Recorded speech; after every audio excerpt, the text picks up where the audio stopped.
আজ আমি আপনাদের সামনে ডেলিশিয়াস হায়দ্রাবাদি পনির রেসিপি নিয়ে হাজির হয়েছি, যা খুব চটাপট এবং ঘরোয়া কয়েকটি উপকরণ দিয়ে বানানো হয়ে যায়। আশা করি আপনাদের ভালো লাগবে। আর হ্যাঁ, আমার ইলিশ ভাপা ও সুজি রুগমা রেসিপিতে এত ভালোবাসা দেওয়ার জন্য আপনাদের ধন্যবাদ। তাহলে দেখা যাক আমি কিভাবে ডেলিশিয়াস হায়দ্রাবাদি পনির রেসিপি বানাই। শেষ পর্যন্ত থাকবেন আমার সাথে। নমস্কার বন্ধুরা, আমি কেয়া কিচেন ইজ ইয়োর চ্যানেলে আবারও একবার স্বাগত জানাই।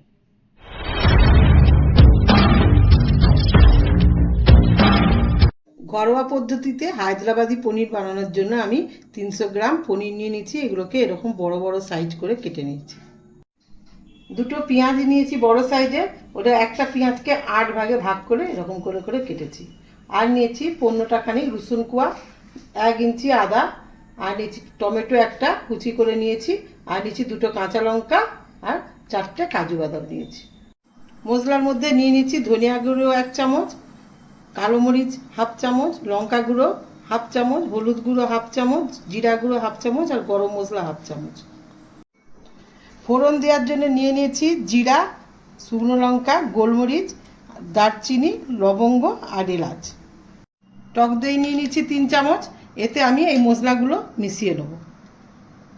ধনিয়া গুঁড়ো, জিরে গুঁড়ো, হলুদ গুঁড়ো, লঙ্কা গুঁড়ো একটু নেবো এতে, আর একটু রাখবো, আর গরম মশলা একটু নেবো, একটু রাখবো।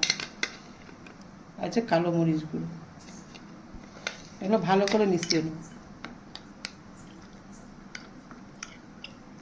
আপনারা ফ্রেশ টক দই নেওয়ার চেষ্টা করবেন, বেশি টক যেন না হয়।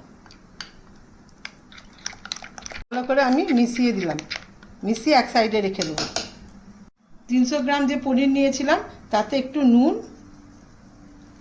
একটু হলুদ আর একটু লঙ্কা গুঁড়ো মাখিয়ে নেব।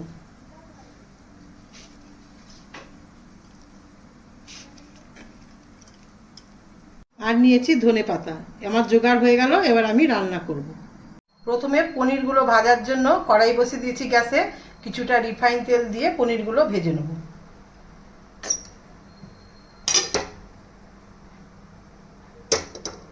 তেল ভালো করে গরম হয়ে গেছে, এবার গ্যাসটা কমিয়ে আমি পনিরগুলো ভেজে নেব।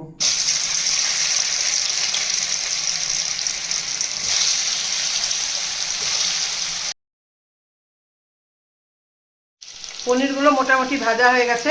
এবার আমি আগে থেকে একটু গরম জল করে রেখেছি, হালকা গরম জল, ওর মধ্যে আমি পনিরটা ঢেলে দেবো।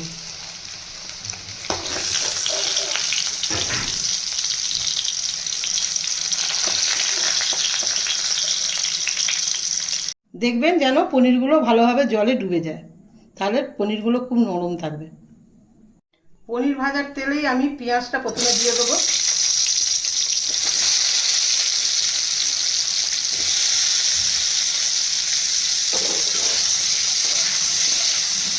পেঁয়াজটা ভালো করে ভেজে নেব। পেঁয়াজটা একটু ভাজা ভাজা হয়ে গেছে, এবার আমি রসুন, আদা, টমেটো, কাজু বাদাম আর কাঁচা লঙ্কাগুলো দিয়ে দেবো।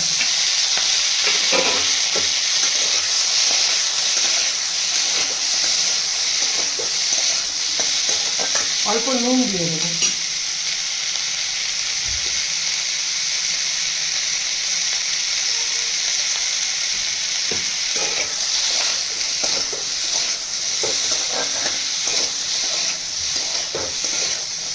এগুলো ভালো করে ভাজা হয়ে গেছে, এবার আমি গ্যাসটা বন্ধ করে এগুলো ঠান্ডা করে নেব।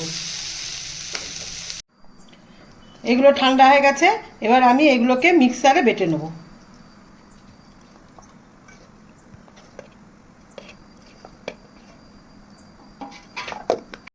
মিক্সারে একবার ঘুরিয়ে নিয়েছি, এর সাথে এবারে ধনে পাতাটাও বেটে নিতে হবে।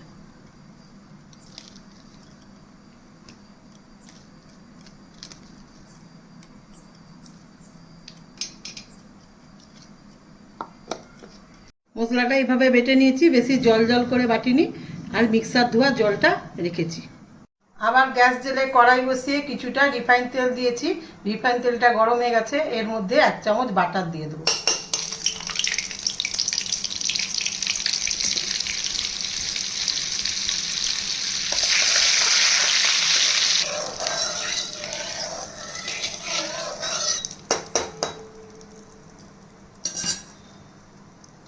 এবার ফোড়ন দেওয়ার জন্য যে রেখেছিলাম শুকনো লঙ্কা, জিরে, গোলমরিচ, লবঙ্গ, দালচিনি আর এলাচ, এগুলো তার সঙ্গে একটা তেজপাতা মিশিয়ে দিয়ে দেবো।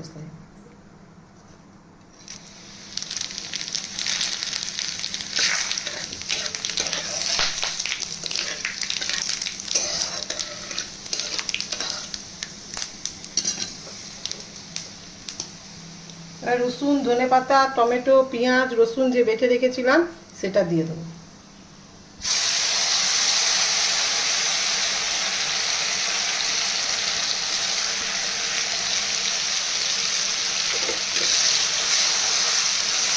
ভালো করে কষবো।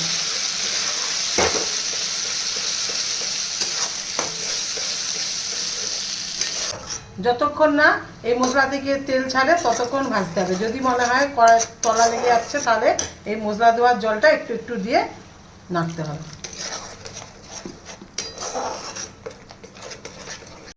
মশলা থেকে তেল ছেড়ে গেছে, দেখতে হবে যেন তলা না লেগে যায়। এবারে আমি দইটা যে মাখিয়ে রেখেছিলাম সেই দইটা এর মধ্যে দিয়ে দেবো।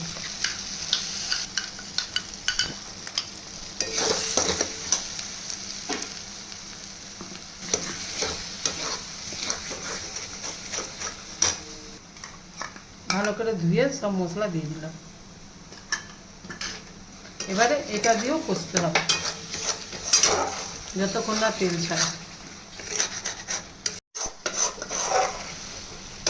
অনবরত কষতে হবে, না কষলেই তলা লেগে যাবে।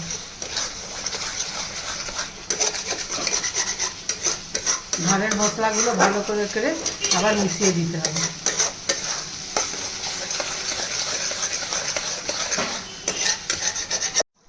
মশলা থেকে ভালোভাবে তেলটা ছেড়ে গেছে। এবার আমি পনির যে ভেজে রেখেছিলাম সেই জল খানিকটা দিয়ে দেবো।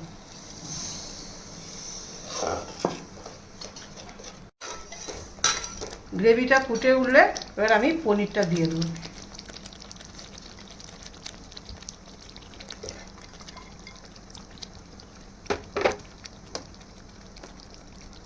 নুনটা এই সময় একটু চেক করে নেবেন।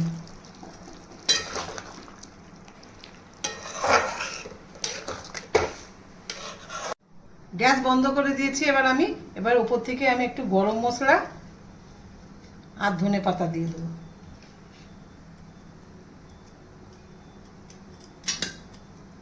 দিয়ে একটা জায়গায় নামিয়ে রাখবো।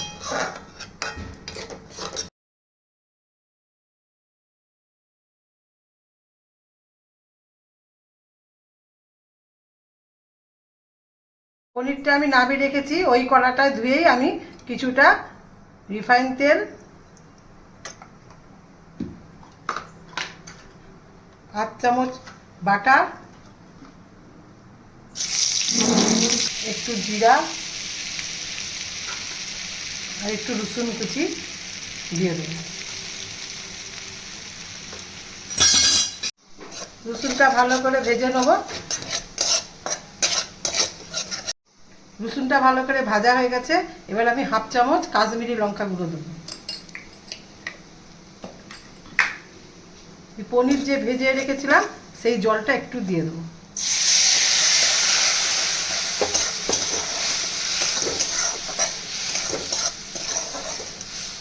এটা আমি পনির রান্নার মধ্যে ঢেলে দেবো।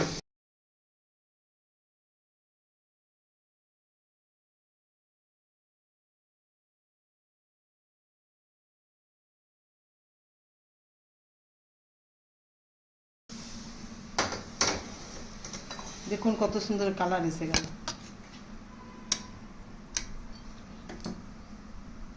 এবার আমি ঢাকা দিয়ে দেবো। 5 মিনিট পর আপনাদেরকে দেখাচ্ছি। দেখুন কত সুন্দর ও লোভনীয় হয়েছে, খেতেও খুব ভালো লাগে। আপনারা বাড়িতে একবার হলেও আমার মতন বানিয়ে দেখবেন, খুব ভালো লাগবে খেতে। আমার এই রেসিপিটা কেমন লাগলো অবশ্যই কমেন্ট করে জানাবেন। তার সাথে আপনারা আর কি নতুন রেসিপি দেখতে চান আমার কাছ থেকে সেটাও কমেন্ট করে জানাতে ভুলবেন না। আমার এই রেসিপিটা যদি ভালো লেগে থাকে তাহলে ভিডিওটাকে লাইক এবং শেয়ার করে দেবেন, এবং নতুন বন্ধু হয়ে থাকলে চ্যানেলটাকে সাবস্ক্রাইব করে আমার পাশে থাকবেন। শেষ পর্যন্ত আমার ভিডিওটা দেখার জন্য আপনাদেরকে ধন্যবাদ।